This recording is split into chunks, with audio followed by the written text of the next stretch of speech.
4월 26일 화요일입니다. 오늘은 에스겔서 20장 1절부터 마지막 49절입니다. 하나님의 자존심이라는 제목입니다. 하나님의 자존심. 오늘 본문은 이렇게 시작합니다. 1절에 보니까 일곱째 해 다섯째 달 여섯째 날에 이스라엘 장로 여러 사람이 여호와께 물으려고 내 앞에 앉으니 그랬어요. 유다 백성이 바벨론 포로로 잡혀온 지 지금 일곱째 해 다섯째 달 열째 날이 되었다. 그러니까 7년 5개월 10일이 된 거예요. BC 597년에 포로로 잡혀와가지고 7년 5개월 10일 동안 지금 포로 생활하고 있는 거죠. 그리고 이제 에스겔이 선지자로 부름을 받은 지가 이제 2년 하고도 1개월이 지난 때입니다. 한 7년쯤 그렇게 포로 생활하니까 웬만큼 포로 생활에 좀 익숙해진 거예요. 포로 생활에 이력도 붙었고 이제 어느 정도 바벨론 문화에도 좀 익숙해진 겁니다. 한때는 야, 우리가 언제 포로에서 노예날까? 언제 우리는 예루살렘으로 돌아갈 수 있을까? 늘 거기에 기대고 예루살렘에서 무슨 소식이 올까? 이런 소망을 갖고 귀를 기울이고 있었습니다. 그러다가 시드기야 왕이 애굽 왕과 손잡고 반 바벨론 나라들과 연합을 해가지고 바벨론과 한판 전쟁을 하려고 한다는 소식이 들렸어요. 그러니까 얼마나 기뻤겠습니까? 얼마나 기대가 됐고, 야, 이거 드디어 바벨론을 무찌르고 우리가 다시 예루살렘으로 돌아갈 수 있을 것이다. 이런 기대감을 가졌습니다. 그런데 하나님께서 어저께 말씀에서 그 젊은 사자가 갈고리에 꿰가지고 바벨론으로 포로로 잡혀온다는 말씀을 애가로 부르라고 그랬죠. 결국은 유다 백성들에게 그 어떤 희망도, 지금 포로로 잡혀있는 백성들에게 다시 예루살렘으로 돌아갈 수 있는 그 어떤 희망도 소망도 기대도 없다는 것을 어저께까지 말씀을 드렸어요.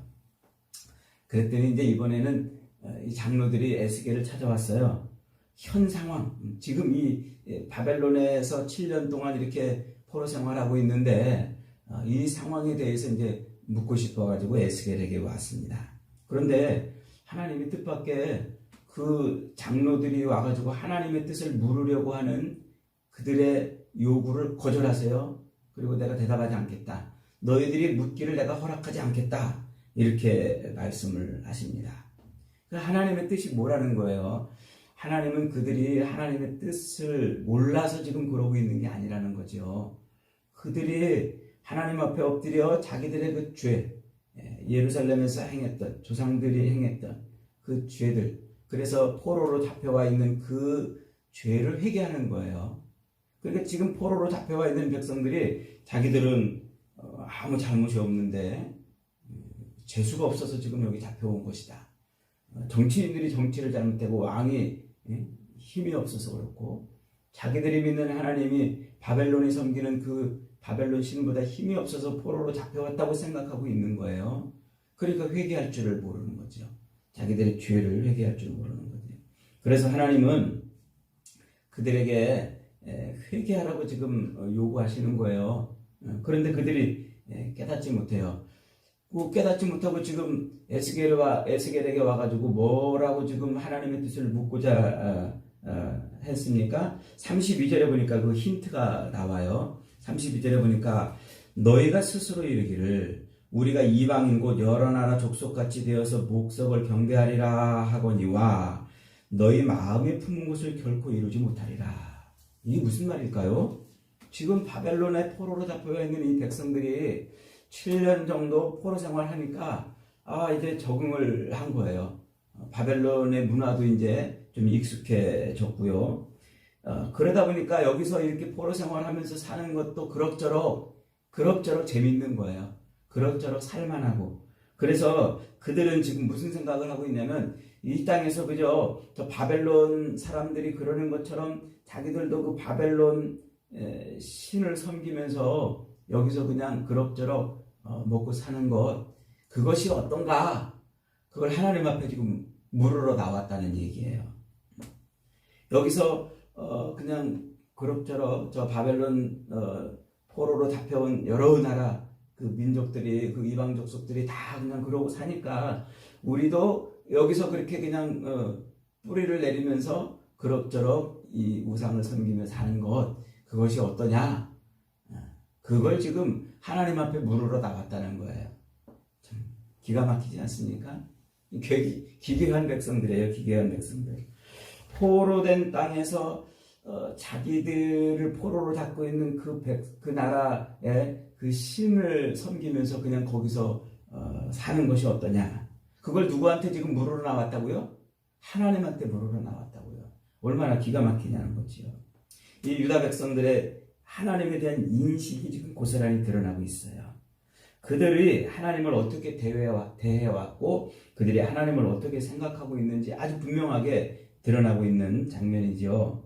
그러니 에스겔에게 와가지고 여기서 그냥 이럭저럭 먹고 사는데 지장 없으니까 뭐 포로로 살더라도 그럭저럭 살고 있으니까 여기서 그냥 사는 것이 어떠냐고 하나님께 물으러 온 그들에 대해서 하나님은 허락지 않으신 거예요. 오히려 지금까지 이들이 조상 때부터 어떤 폐악질을 해왔는지, 어떻게 그들이 하나님을 섬기며 왔는지를 설명을 하면서 그것을 이제 죄를 까발리고 있는 거예요. 1절로 9절에서는 하나님께서 애굽에서 이스라엘을 선택해가지고 여기까지 애굽에서 이스라엘을 선택해서 꺼내 주셨는데 이스라엘이 하나님을 배신했다는 거예요. 그리고 26절까지는 광야에서 40년 동안 하나님이 그들을 지켜주셨잖아요. 신발도 닳지 않고 옷도 해지지 않고 매일 만나와 메추라기로 그들의 배를 채워주시고 반석에서 물을 내어서 갈증을 해갈시켜 주셨건만 그들이 어떻게 했다고요? 하나님이 아닌 우상을 의지하고 우상을 섬겨왔다는 거예요. 그리고 27절부터 32절까지는 그들이 그렇게 조상 때부터 하나님을 배반하고 배신을 때리더니 언제까지? 지금껏, 이 포로로 잡혀와 있는 지금껏 그렇게 우상을 섬기며 가증한 행위를 하고 왔다는 거예요. 그러면서 거기 그런 우상을 섬기는 그런 배교, 하나님을 배반하는 그런 행위에 덧붙여서 뭐까지 하고 있다는 거예요? 아들을 화제로 드리는, 아들을 번제로 드리는 이런 인신공양 제사까지 하는 이런 어처구니 없는 일을 해오고 있다는 거예요. 기가 막힌 일이라는 것이죠. 그래서 하나님은 이 바벨론에서 그냥 편안하게 사는 그 삶에 대해서 물으러 온 장로들에 대해서 단호히 거절했습니다. 31절에 보니까 이렇게 말씀하세요. 너희가 또 아들을 화제로 삼아 불 가운데로 지나가게 하며 오늘까지 너희 자신을 우상들로 말미암아 더럽히느냐? 이스라엘 족속아, 너희가 내게 묻기를 내가 용납하겠느냐? 주 여호와의 말씀이니라. 내가 나의 삶을 두고 맹세하노니 너희가 내게 묻기를 내가 용납하지 아니하리라. 너희가 나의 삶을 두고 맹세하노니, 이 말이 에스겔에서 굉장히 많이 반복이 되죠. 한 50여 차례 반복이 되는데 하나님이 반드시 이루시겠다는 거예요. 반드시. 무엇을 이루시겠다는 겁니까? 너희를 하나님이 완전히 심판하시겠다 하는 거예요. 압제의 고통에서 어떻게 하면 벗어날 수 있을까 하여 하나님의 뜻을 구하러 온 장로들에게 하나님은 지금 에스겔을 통해서 그들의 상태가 어떤지를 보여주고 있어요. 한마디로 그들은 조상 대대로부터 우상을 섬기고 폐역질을 일삼고 하나님을 배반하며 살아왔다는 거예요. 애굽의 종살이에서 해방시켜 주시고 젖과 꿀이 흐르는 땅을 주시기 위해서 광야로 인도해 주시고 또 하나님만을 섬기라고 그 가나안 땅에서 그들에게 늘 함께 하셨지만은 그들은 하나님을 배반한 거예요. 그래서 하나님을 뭐한 거예요? 하나님의 주권을 탈취해서 자기들 마음대로, 자기들이 원하는 대로 그렇게 살았다는 거예요. 율법을 주셨음에도 불구하고 그 율법을 내동댕이 치고 하나님의 백성으로서의 정체성을 요구하셨지만은 그러나 그 정체성을 내버리셨다는 거예요. 우상을 섬기며 율례를 저버리고 안식일을 지키지 않았다는 거예요. 하나님의 분노대로 처리했다면 진작에 멸망하고 진작에 망했어야 되는데 그래도 하나님이 기대하고 또 기다리고 그래도 혹시나 하고 기다려왔는데 역시나 그들은 실패했다는 거예요. 그래서 하나님이 이제 뭐 하겠다는 거예요? 그들을 완전히 두들겨 패고 심판하시고 하나님이 그들을 완전히 징계하시겠다. 그러면 어떤 일이 벌어진다? 그러면 그들이 나를 여호와인 줄 알리라 라고 말해요. 그렇게 하나님이 그 죄악으로 여기까지 끌려온 이 백성들 그들을 심판하셔가지고 그들 가운데에서 하나님이 새로운 백성을 꺼내 만들어 놓으시면은 그러면 어떤 일이 벌어진다고요? 그들이 하나님을 여호와인 줄 알리라 이렇게 말씀하고 있어요. 38절 다시 한번 봅니다. 너희 가운데에서 반역하는 자와 내게 범죄하는 자를 모두 제하여 버릴지라 그들을 그 머물러 살던 땅에서 나오게 하여도 이스라엘 땅에는 들어가게 하지 못하리니 너희가 나는 여호와인 줄 알리라. 이 말이 굉장히 중요한 말이라고 그랬죠. 에스겔서에서 하나님을 뭘로 아는 거예요? 하나님을 여호와로 아는 거예요. 여호와. 그러니까 이 여호와로 하나님을 안다는 말은 하나님의 하나님 되심을 제대로 안다는 거예요. 여호와라는 이 말 속에는요, 하나님은 창조주라는 의미가 들어있어요. 하나님은 만물의 창조주예요. 그리고 또 만물을 통치하시는 통치자이시라는 뜻이 들어있어요.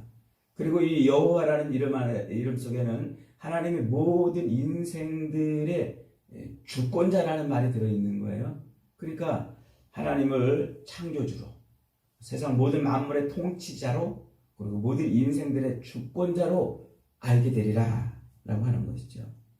이게 지금 하나님께서 에스겔을 통해서 이 유다 백성들에게 말씀하시는 말씀이에요. 그러면서 하나님은 39절에서 이렇게 말씀하십니다.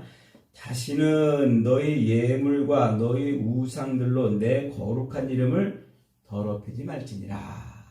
더럽히지 말지니라. 하나님의 이 거룩한 이름을 뭐하지 마라?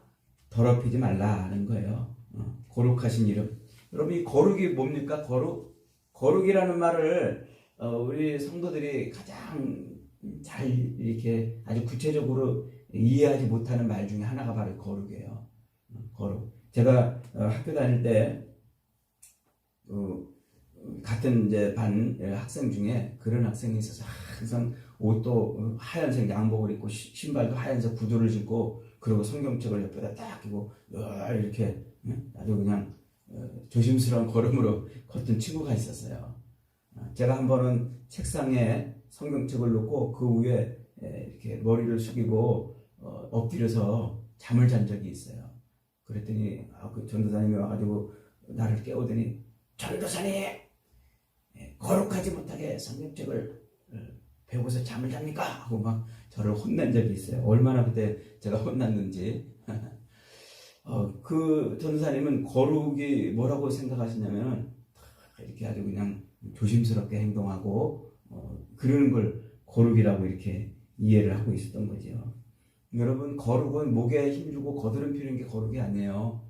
거룩의 말은 분리되다, 구별되다 이런 말이에요. separated, 분리되는 거예요. 그리고 다른 거예요. 다른 거. 그게 거룩이에요. 그것을. 그러니까 밤과 낮이 다르듯이 하나님과 우상이 다르다는 거예요. 그리고 물과 기름이 섞이지 않듯이 하나님과 우상이 섞일 수 없다는 거예요. 하나님의 거룩하심이라는 건 그거예요. 그래서 하나님은 세상에 있는 모든 우상들과는 완전히 다르신 분이라는 거예요. 하나님이 세상 모든 신들과는 완전히 다르신 그것이 바로 하나님의 거룩하심이에요.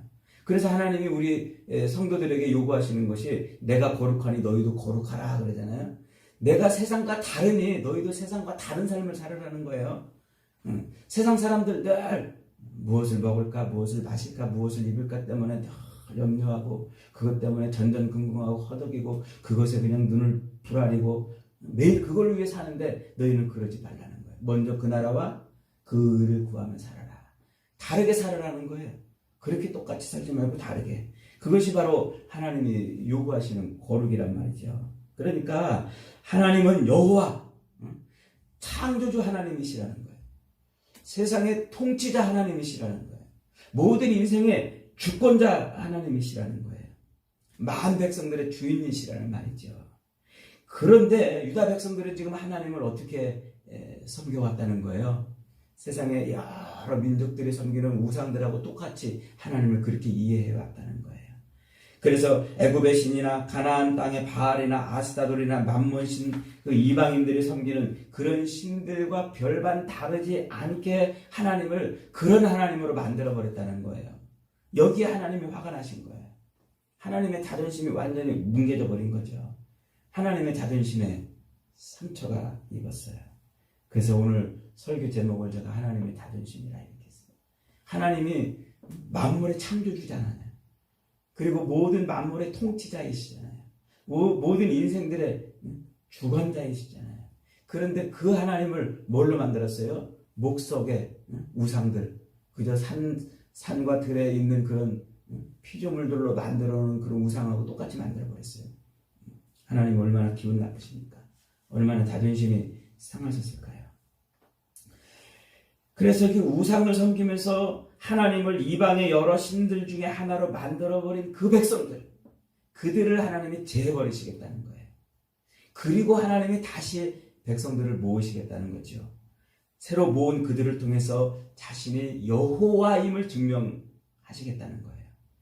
세상 신들과는 다른, 세상 신들과는 구별된, 세상의 수많은 우상들과는 완전히 다른, 섞일 수 없는 그런 하나님이심을 증명하겠다는 거죠. 그것이 바로 에스겔을 통해서 유다 백성들에게 주는 메시지인 겁니다.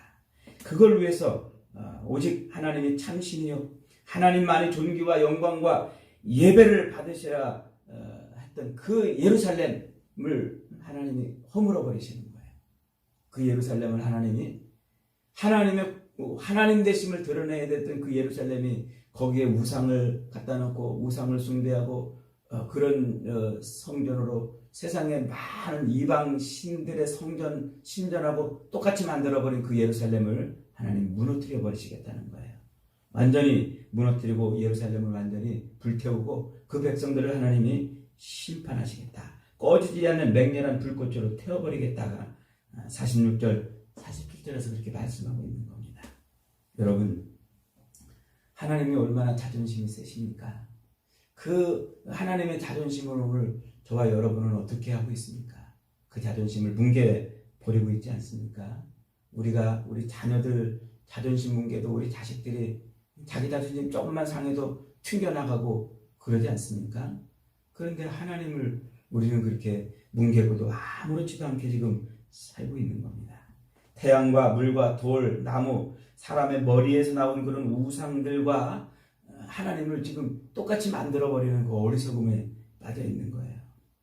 유다 백성들처럼 하나님을 세상의 여러 신들 중에 하나로 만들고 있지는 않느냐 말이죠.